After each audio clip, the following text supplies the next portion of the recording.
Mesdames et messieurs, bienvenue à nouveau sur Trade Africa. Je m'appelle Samuel Ngam.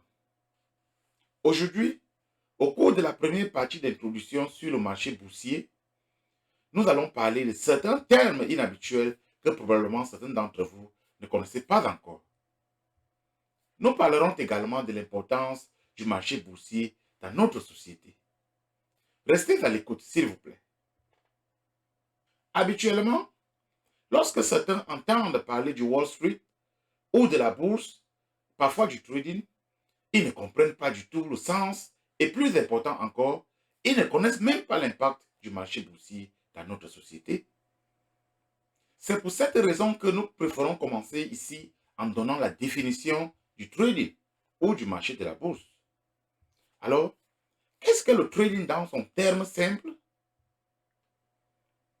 Le trading au commerce est l'action d'acheter et de vendre des biens et des services. Cela signifie simplement acheter ou vendre quelque chose dans l'intention de générer un profit pendant une période de fluctuation. Prendre cette mesure vous qualifie de trader au sens général du terme, comme nous l'appelons généralement Bayam Selam dans certaines parties de l'Afrique. Et la bourse est l'endroit où les gens appelés investisseurs se rencontrent pour acheter et vendre pendant la fluctuation. C'est aussi pour cette raison que nous l'appelons marché. Mais que vendent-ils ou achètent-ils? Ils vendent des titres, des obligations, des actions et aussi des matières premières.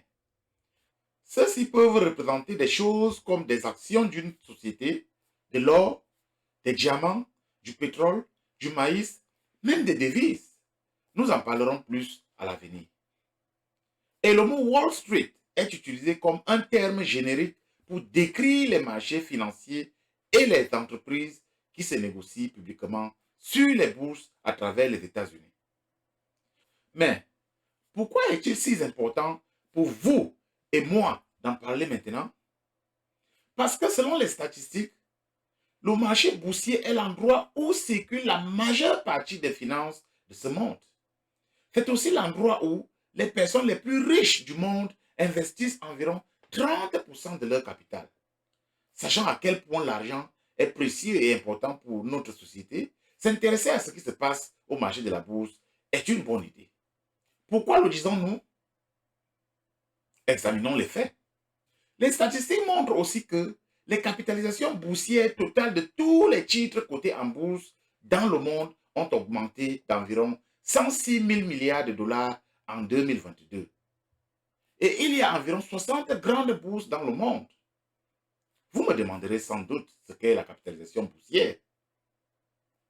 La capitalisation boursière est la valeur d'une société négociée en bourse, calculée en multipliant le nombre total d'actions par le coût actuel de l'action.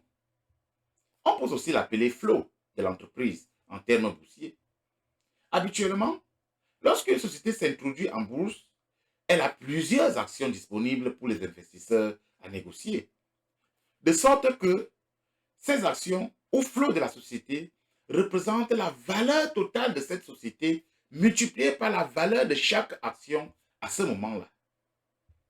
Prenons l'exemple de Apple. À l'heure où nous parlons, le flot des actions de Apple à la bourse est d'environ 16,1 milliards d'actions. Et le prix actuel d'une action est d'environ 147 dollars américains.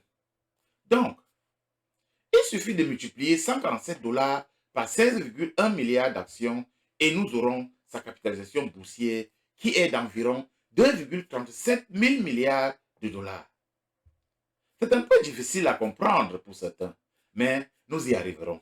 Croyez-moi. En janvier 2022, les États-Unis sont le plus grand marché boursier avec 60% de la capitalisation mondiale, suivi par la Chine, le Japon, l'Inde et le Royaume-Uni. Donc, si nous comparons la capitalisation boursière mondiale, qui est d'environ 106 000 milliards de dollars, au PIB mondial, produit intérieur brut de tous les peuples, qui est d'environ 103 000 milliards de dollars américains, nous pouvons conclure qu'il y a beaucoup d'argent qui circule sur le marché boursier que dans n'importe quelle autre industrie sur cette planète. C'est aussi la raison pour laquelle, selon les investisseurs de Main Street, les ménages américains possèdent des actions d'une valeur de 38 000 milliards de dollars, plus de 59% du marché boursier américain, soit directement ou indirectement par l'intermédiaire de fonds communs de placement, de comptes de retraite et d'autres placements encore.